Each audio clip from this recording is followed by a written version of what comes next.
Bab 1, Pendahuluan dan Transformasi Lanskap Perpajakan Indonesia.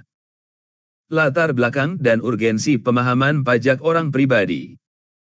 Dalam struktur penerimaan negara, pajak memegang peranan vital sebagai tulang punggung anggaran pendapatan dan belanja negara, APBN. Di tengah dinamika ekonomi global dan domestik, sistem perpajakan Indonesia terus mengalami evolusi struktural untuk menciptakan keadilan, equity, kepastian hukum, dan kemudahan administrasi. Salah satu segmen yang paling terdampak oleh perubahan regulasi terkini adalah wajib pajak orang pribadi, WPOP. Transkrip pelatihan menyajikan sebuah jendela komprehensif untuk memahami bagaimana kewajiban perpajakan dikelola di tingkat individu, mulai dari karyawan hingga pengusaha. Laporan ini disusun sebagai analisis mendalam yang tidak hanya merangkum materi pelatihan tersebut, tetapi juga memperkayanya dengan konteks regulasi terkini, khususnya pasca implementasi Undang-Undang Nomor 7 Tahun 2021 tentang Harmonisasi Peraturan Perpajakan, UU HPP, dan peraturan turunannya. Urgensi dari laporan ini terletak pada kebutuhan wajib pajak, baik yang awam maupun praktisi untuk menavigasi kompleksitas aturan baru, seperti perubahan lapisan tarif progresif, perlakuan pajak atas natura, kenikmatan, serta integrasi data kependudukan, NIK, sebagai identitas perpajakan. Dalam pelatihan tersebut, instruktur menggarisbawahi pentingnya pemahaman teknis dalam pengisian surat pemberitahuan, SPT, tahunan. Kesalahan dalam memahami objek pajak atau mekanisme pengurang penghasilan, deductible expenses, dapat berujung pada sanksi administrasi atau pemeriksaan pajak yang tidak diinginkan. Oleh karena itu, laporan ini akan menguraikan setiap aspek dengan bahasa yang mudah dipahami, namun tetap mempertahankan ketajaman teknis yang diperlukan untuk kepatuhan formal dan material. Evolusi regulasi dari UU PPH Nomor 36 Tahun 2008 ke UU HPP. Memahami materi pelatihan memerlukan konteks sejarah regulasi. Sebelum berlakunya UU HPP, rezim perpajakan Indonesia diatur utamanya oleh UU Nomor 36 Tahun 2008. Perubahan signifikan terjadi dengan lahirnya UU HPP yang mengubah paradigma dasar dalam beberapa aspek krusial. Pelebaran bracket tarif, pemerintah memperluas lapisan penghasilan kena pajak terendah dan menambah lapisan tertinggi untuk meningkatkan progresivitas pajak. Perlakuan natura, terjadi pergeseran fundamental dari prinsip non-taxable non-deductible menjadi taxable deductible dengan pengecualian tertentu. Hal ini dibahas secara ekstensif dalam pelatihan terkait dampak pemberian fasilitas kantor seperti mobil dan ponsel. Integrasi basis data, penggunaan nomor induk kependudukan, NIK, sebagai nomor pokok wajib pajak, NPWP, menandai era baru transparansi data, di mana setiap transaksi ekonomi penduduk akan lebih mudah terlacak oleh otoritas pajak. Analisis dalam laporan ini akan mengintegrasikan poin-poin diskusi dari transkrip seperti pertanyaan peserta mengenai fasilitas kantor dengan landasan hukum terbaru untuk memberikan panduan yang holistik. Bab 2, Paradigma Baru Pajak Natura dan Kenikmatan, Analisis PMK 66 Tahun 2023. Definisi konseptual, membedakan natura dan kenikmatan.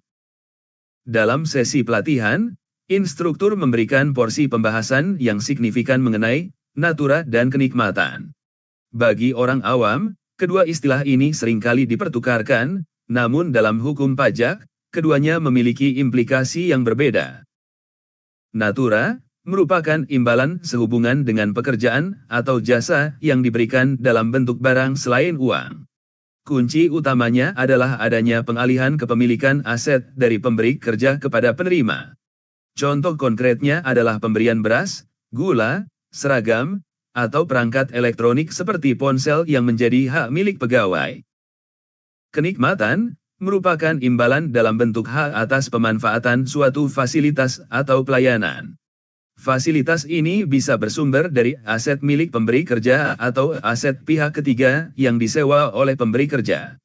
Contoh klasiknya adalah fasilitas mobil dinas, tempat tinggal, mes asrama, atau keanggotaan klub olahraga. Dalam hal ini, tidak ada perpindahan kepemilikan aset, melainkan hanya hak pakai. Perubahan prinsip dasar, taksable dan deductible. Transkrip pelatihan menyoroti pertanyaan krusial mengenai apakah fasilitas kantor bisa dibiayakan oleh perusahaan. Jawaban atas pertanyaan ini merefleksikan perubahan besar dalam kebijakan fiskal Indonesia. Rezim lama, sebelum UU HPP. Secara umum, pemberian natura kenikmatan bukan merupakan objek pajak bagi karyawan, non-taksable, namun konsekuensinya biaya tersebut tidak boleh dikurangkan dari penghasilan bruto perusahaan, non-deductible. Rezim baru, pasca UU HPP PMK 66 2023. Bagi perusahaan, pemberi kerja biaya yang dikeluarkan untuk memberikan penggantian atau imbalan dalam bentuk natura dan atau kenikmatan kini dapat dikurangkan, deductible, dari penghasilan bruto. Syarat utamanya adalah biaya tersebut harus berkaitan dengan upaya mendapatkan, menagih, dan memelihara penghasilan, prinsip 3M. Hal ini memberikan insentif bagi perusahaan untuk meningkatkan kesejahteraan karyawan tanpa khawatir terkena koreksi fiskal atas biaya tersebut. Bagi pegawai, penerima pada prinsipnya, natura dan kenikmatan tersebut menjadi penghasilan yang menjadi objek pajak, taksable income. Namun, untuk mencegah beban administrasi yang berlebihan dan melindungi daya beli pegawai level menengah ke bawah, pemerintah menetapkan daftar pengecualian, negative list, yang luas. Analisis kasus spesifik dari pelatihan, fasilitas smartphone dan kendaraan. Dalam transkrip, terdapat diskusi menarik antara instruktur dengan peserta bernama Pak Marco mengenai pemberian smartphone. Skenario, perusahaan memberikan smartphone kepada karyawan. Apakah ini objek pajak? Apakah bisa dibiayakan? Analisis berdasarkan regulasi terkini. Instruktur menjelaskan bahwa jika smartphone tersebut diberikan, beralih kepemilikan, dan tujuannya benar-benar untuk kepentingan operasional perusahaan, 3M, maka biayanya deductible bagi perusahaan. Penjelasan ini sangat akurat jika disandingkan dengan Peraturan Menteri Keuangan, PMK, nomor 66 tahun 2023. Regulasi tersebut secara spesifik mengecualikan peralatan dan fasilitas kerja dari objek pajak penghasilan bagi penerima, tanpa batasan nilai, asalkan memenuhi syarat. Diterima atau diperoleh pegawai. Digunakan untuk menunjang pekerjaan.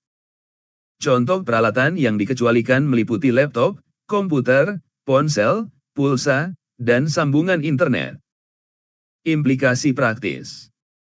Bagi perusahaan, pembelian smartphone untuk karyawan dapat dibebankan 100% sebagai biaya operasional.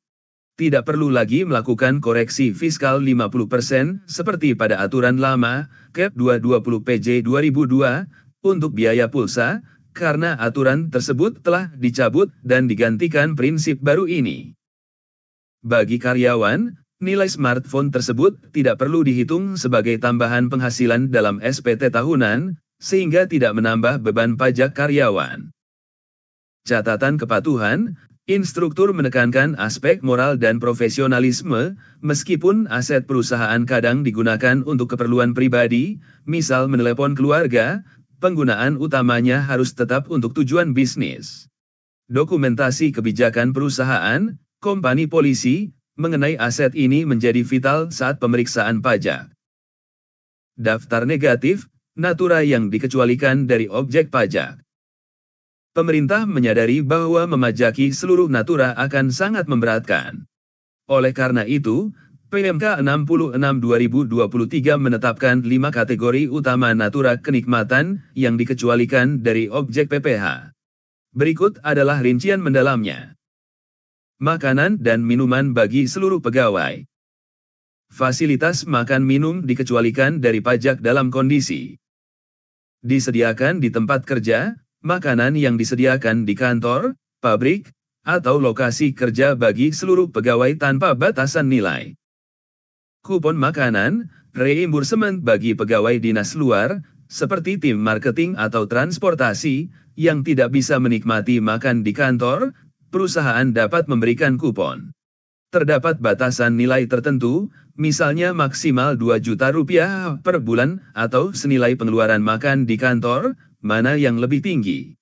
Jika melebihi batas, selisihnya menjadi objek pajak. Natura di daerah tertentu. Insentif ini diberikan untuk mendorong investasi di lokasi terpencil. Fasilitas yang dikecualikan meliputi tempat tinggal, perumahan, pelayanan kesehatan, pendidikan bagi anak pegawai, peribadatan, dan pengangkutan.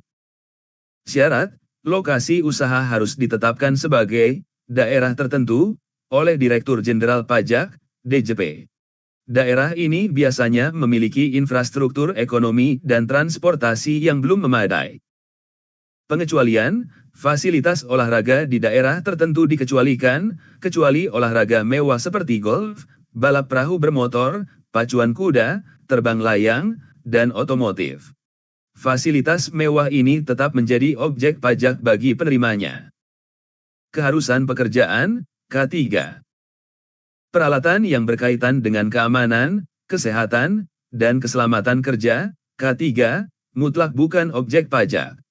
Ini mencakup seragam, uniform, sepatu keselamatan, safety hose, helm, sarana antarjemput pegawai, dan penginapan untuk awak kapal. Pengecualian ini juga mencakup natura yang diterima dalam penanganan pandemi atau bencana nasional, seperti vaksin dan APD. Bersumber dari APBN/APBD. Segala natura yang dananya berasal dari anggaran negara daerah, bagi pejabat negara, ASN, TNI Polri, dikecualikan dari pengenaan pajak penghasilan di sisi penerima. Jenis dan batasan tertentu. Pemerintah menetapkan ambang batas, threshold, nilai untuk beberapa jenis natura agar fasilitas yang bersifat kecil, de minimis, tidak dipajaki. Rincian batasan ini sangat penting bagi HRD dan bagian pajak perusahaan. Bingkisan Hari Raya Keagamaan, dikecualikan seluruhnya, tanpa batas nilai.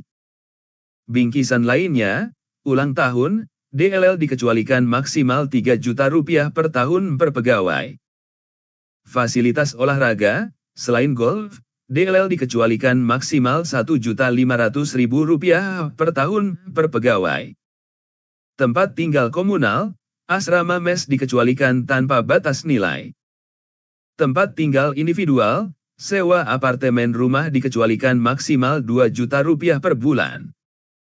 Fasilitas kendaraan, dikecualikan jika diterima oleh pegawai yang bukan pemegang saham dan memiliki rata-rata penghasilan bruto tidak lebih dari 100 juta rupiah per bulan dalam 12 bulan terakhir. Bab 3, Struktur dan Tata Cara Pelaporan SPT Tahunan PPh Orang Pribadi. Dalam pelatihan, instruktur membedah secara rinci jenis-jenis formulir surat pemberitahuan, SPT, tahunan. Pemilihan formulir yang tepat adalah langkah awal kepatuhan. Kesalahan pemilihan formulir dapat menyebabkan data yang dilaporkan tidak valid atau ditolak oleh sistem DJP online. Formulir 1770 SS sangat sederhana. Formulir ini dirancang untuk wajib pajak dengan profil paling sederhana. Kriteria pengguna, wajib pajak orang pribadi, WPOK, yang memiliki penghasilan bruto kurang dari 60 juta rupiah per tahun, dan penghasilan tersebut hanya berasal dari satu pemberi kerja. Pengguna formulir ini tidak boleh memiliki penghasilan dari usaha atau pekerjaan bebas. Mekanisme pengisian, formulir ini sangat ringkas. Wajib pajak hanya perlu memindahkan angka dari bukti potong 1721A1, swasta, atau 1721A2, PNS, ke kolom penghasilan bruto, pengurang, PTKP, dan pajak terutang.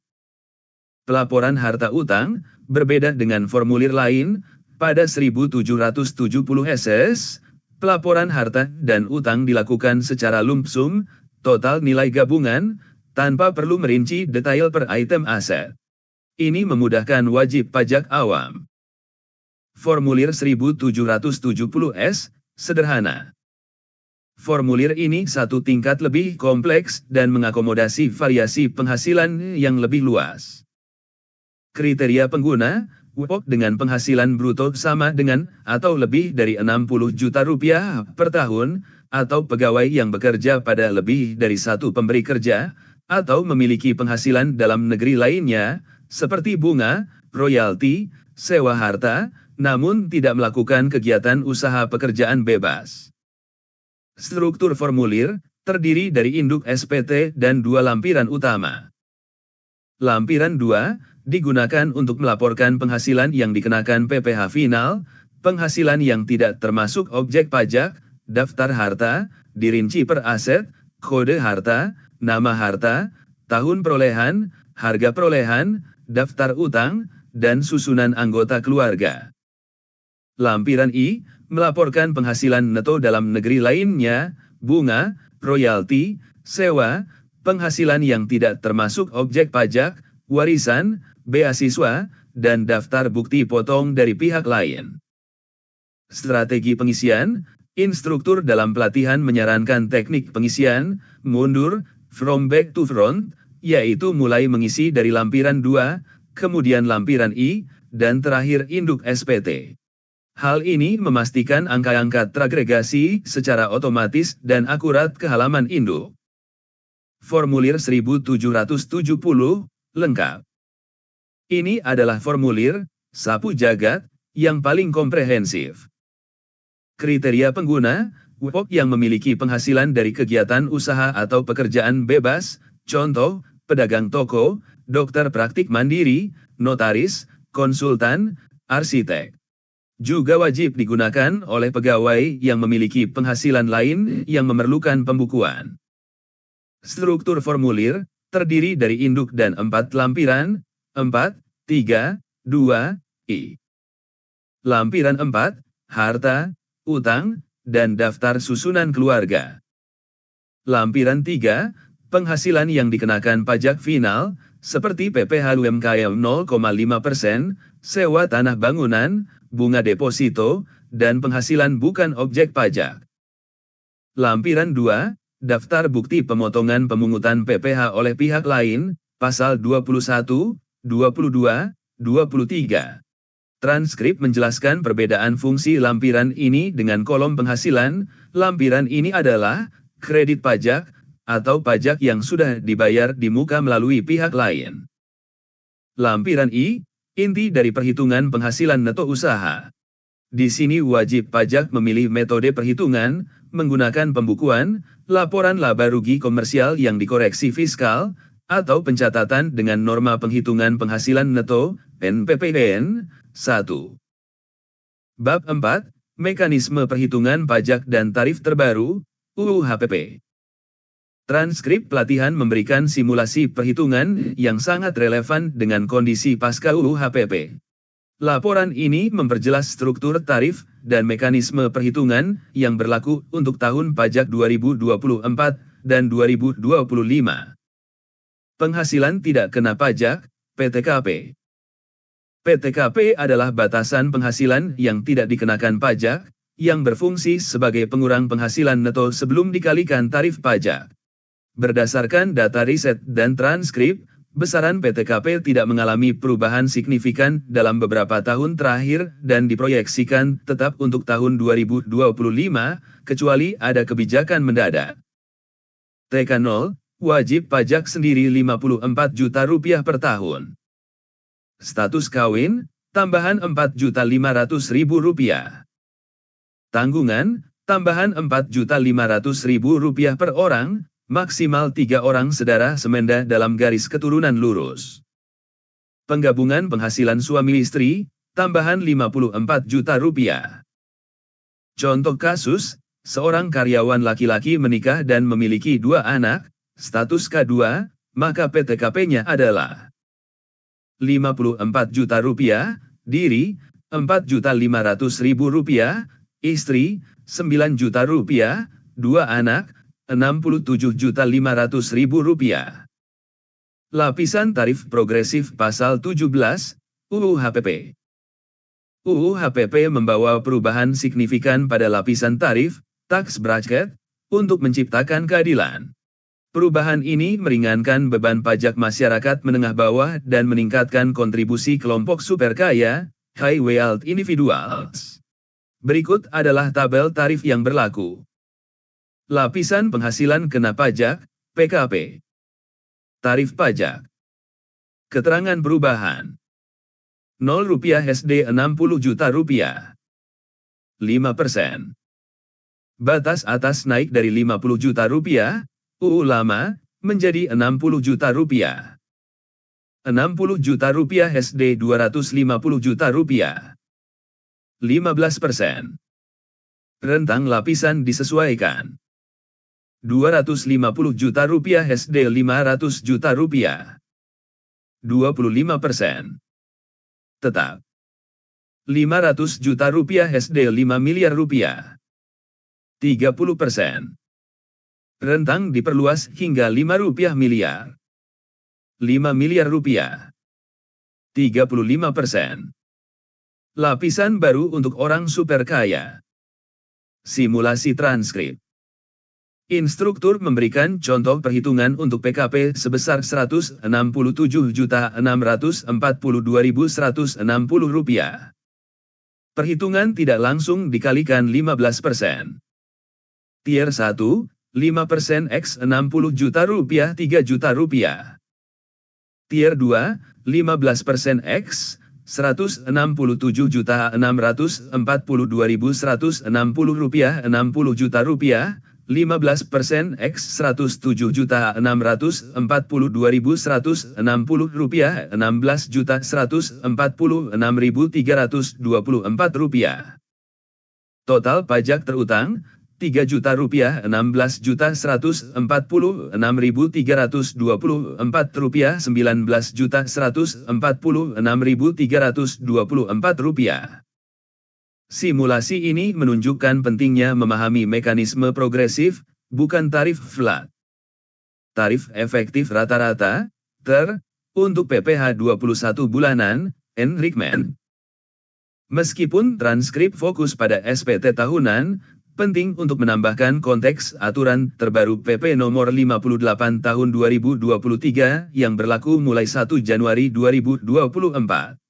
Untuk pemotongan pajak bulanan, masa Januari-November, perusahaan tidak lagi menggunakan tarif progresif pasal 17 secara manual, melainkan menggunakan tabel tarif efektif rata-rata, TER. TER dikategorikan menjadi A, B, dan C berdasarkan status PTKP karyawan. Perusahaan cukup mengalihkan penghasilan bruto bulanan dengan tarif TER yang relevan. Penting, pada bulan Desember, masa pajak terakhir, perhitungan akan dikembalikan, rekalkulasi, menggunakan tarif progresif pasal 17 setahun penuh, dikurangi pajak yang sudah disetor Januari-November. Selisihnya, kurang bayar lebih bayar, diperhitungkan di gaji Desember. Ini menyederhanakan administrasi bulanan, namun tetap menjaga keadilan tarif di akhir tahun. Bab 5, Pembukuan, Pencatatan, dan Norma Penghitungan, NPPN. Wajib pajak yang melakukan kegiatan usaha memiliki dua opsi metode perhitungan penghasilan neto, tergantung pada omzet usaha mereka. Norma Penghitungan Penghasilan Neto, NPPN. Metode ini adalah fasilitas penyederhanaan bagi pengusaha mikro dan kecil.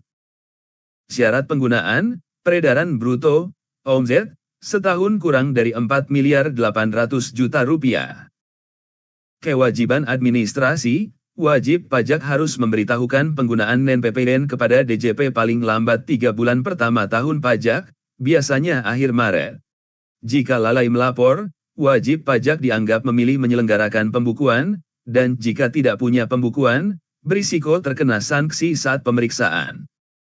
Mekanisme, penghasilan neto dihitung dengan rumus, omzet X tarif norma. Tarif norma bervariasi berdasarkan klasifikasi lapangan usaha, KLU, dan wilayah, 10 ibu kota provinsi versus daerah lain, sesuai per 17 PJ 2015. Contoh transkrip, Tuan Agus memiliki usaha dagang dengan omzet Rp1,3 miliar. Jika tarif norma dagang adalah 30%, maka penghasilan netonya adalah 1,3 rupiah miliar X 30% 390 juta rupiah. Angka inilah yang kemudian dikurangi PTKP untuk menghitung pajak. Pembukuan dan rekonsiliasi fiskal. Bagi pengusaha dengan omzet di atas 4,8 miliar rupiah, atau yang memilih pembukuan, perhitungan pajak didasarkan pada laporan keuangan, laba rugi. Namun, laba akuntansi, komersial, seringkali berbeda dengan laba fiskal, pajak, sehingga diperlukan rekonsiliasi fiskal. Bab 6, Rekonsiliasi Fiskal, Teknik Menjembatani Akuntansi dan Pajak. Materi pelatihan membahas secara mendalam tentang koreksi fiskal, yang merupakan jantung dari pengisian SPT tahunan bagi pengusaha, formulir 1770. Koreksi fiskal positif. Koreksi ini menyebabkan laba kena pajak, fiskal, menjadi lebih besar daripada laba komersial, yang berimplikasi pada pajak terutang yang lebih tinggi. Ini terjadi karena adanya biaya-biaya yang diakui secara akuntansi, tetapi ditolak, non-deductible, oleh aturan pajak. Contoh dari transkrip dan riset. Biaya kepentingan pribadi, pengeluaran untuk keperluan pribadi pemilik atau keluarga, sekolah anak, liburan, perhiasan, yang dibebankan ke perusahaan harus dikoreksi positif 100%. Pajak penghasilan, PPh pembayaran PPh itu sendiri tidak boleh menjadi biaya pengurang. Sanksi administrasi, denda pajak atau bunga keterlambatan. Selisih penyusutan, jika penyusutan komersial penyusutan fiskal, misal karena beda masa manfaat, selisihnya dikoreksi positif. Koreksi fiskal negatif. Koreksi ini menyebabkan laba kena pajak menjadi lebih kecil dari laba komersial. Penyebab utama. Penghasilan final, penghasilan yang sudah dipotong pajak final, seperti bunga deposito, sewa tanah bangunan, atau omzet UMKM PP 23, harus dikeluarkan dari perhitungan laba umum agar tidak kena pajak ganda. Penghasilan bukan objek pajak, warisan, dividen yang memenuhi syarat tertentu.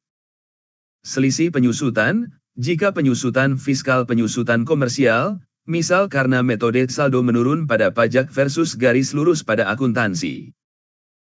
6.3 Analisis kritis, penyusutan kendaraan sedan, evolusi aturan.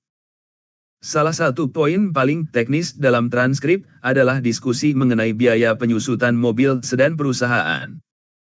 Praktik lama, KEP 220 PJ 2002 biaya penyusutan dan pemeliharaan kendaraan sedan yang dibawa pulang pegawai tertentu hanya boleh dibebankan sebesar 50%. Perubahan terkini, berdasarkan riset regulasi terbaru, dengan terbitnya PMK 66/2023 dan pencabutan aturan lama melalui Per 8 PJ 2025, atau efektif sejalan dengan PMK 66, ketentuan pembatasan 50% tersebut secara prinsip tidak lagi berlaku mutlak. Simpulan baru, jika kendaraan tersebut diberikan sebagai fasilitas kenikmatan yang taksable, atau dikecualikan karena di bawah threshold Rp100 juta bulan sesuai PMK 66, dan digunakan untuk menunjang pekerjaan, 3M, maka biaya penyusutan dan pemeliharaannya kini dapat dibebankan 100% oleh perusahaan. Ini merupakan pergeseran signifikan yang menguntungkan wajib pajak badan, namun menuntut administrasi pencatatan yang lebih rapi. Bab 7, Implementasi NIK sebagai NPWP dan transformasi digital. Laporan ini tidak akan lengkap tanpa membahas transformasi digital perpajakan. Berdasarkan PMK 112 PMK 03 2022 SD PMK 136 2023, pemerintah telah menetapkan penggunaan NIK 16 digit sebagai NPWP bagi wajib pajak orang pribadi penduduk. Efektif penuh, mulai 1 Juli 2024, seluruh layanan administrasi perpajakan dan layanan publik lain yang mencaratkan NPWP akan menggunakan NIK. Kewajiban wajib pajak, peserta pelatihan dan pembaca laporan ini diingatkan untuk segera melakukan pemadanan data NIK NPWP melalui portal DJP Online. Kegagalan melakukan pemadanan dapat berakibat pada kendala akses layanan perpajakan, potensi tarif pajak lebih tinggi, tarif non-NPWP, dan hambatan pada layanan perbankan atau imigrasi. Bab 8, Kesimpulan dan Rekomendasi Strategis. Transkrip pelatihan memberikan fondasi yang kokoh mengenai kewajiban perpajakan orang pribadi, yang kemudian diperkuat dengan analisis regulasi terkini dalam laporan ini. Poin kunci, Key Takeaways. Fleksibilitas biaya, deductibility perusahaan kini memiliki keleluasaan lebih besar untuk membiayakan fasilitas karyawan, natura kenikmatan, berkat PMK 66 2023, yang mengubah paradigma non-deductible menjadi deductible. Kepatuhan natura, karyawan perlu menyadari bahwa beberapa fasilitas kantor, seperti sewa apartemen Rp 2 juta atau mobil bagi pemegang saham, kini berpotensi menjadi objek pajak yang memotong gaji mereka. Presisi pelaporan, pemilihan formulir SPT 1770 SSS 1770, dan pemahaman mekanisme koreksi fiskal, khususnya penyusutan kendaraan dan biaya pribadi, sangat krusial untuk menghindari sanksi pajak. Rekomendasi aksi. Bagi perusahaan, segera tinjau ulang kebijakan remunerasi dan benefit. Pastikan sistem akuntansi mampu memisahkan natura yang taksable dan non-taksable sesuai batasan PMK 66 2023. Manfaatkan peluang deductibility biaya kendaraan dinas secara penuh, 100%, dengan dokumentasi penggunaan yang valid. Bagi karyawan, lakukan inventarisasi fasilitas yang diterima. Pastikan fasilitas seperti ponsel dan laptop tercatat sebagai alat kerja agar dikecualikan dari pajak. Bagi pengusaha UMKM, pertimbangkan penggunaan NPPN jika omzet masih di bawah 4,8 miliar rupiah untuk kemudahan, namun jangan lupa melaporkan pemberitahuan penggunaan norma di awal tahun pajak untuk menghindari dianggap menggunakan pembukuan. Laporan ini diharapkan dapat menjadi referensi otoritatif bagi wajib pajak dalam menjalankan kewajiban perpajakan yang patuh, efisien, dan sesuai dengan koridor hukum yang berlaku di Indonesia. Tabel referensi data utama. Topik. Regulasi utama. Poin kunci. Natura kenikmatan. PMK 66 tahun 2023. Deductible bagi pemberi kerja, taksable bagi penerima, kecuali daftar negatif. Tarif PPHOP. UU HPP, UU Juli 2021. Lapisan tarif 5% SD 35%, bracket 5% diperluas hingga 60 juta rupiah. PPh 21 bulanan. PP 58 tahun 2023. Menggunakan tarif efektif rata-rata, TER, ABC untuk masa jano. NIK sebagai NPWP. PMK 136 tahun 2023. Implementasi penuh 1 Juli 2024, wajib pemadanan data. Penyusutan sedan. Per 8 PJ 2025, cabut Cap 220. Bergeser dari pembatasan 50% menjadi deductible 100% jika memenuhi prinsip 3M kenikmatan.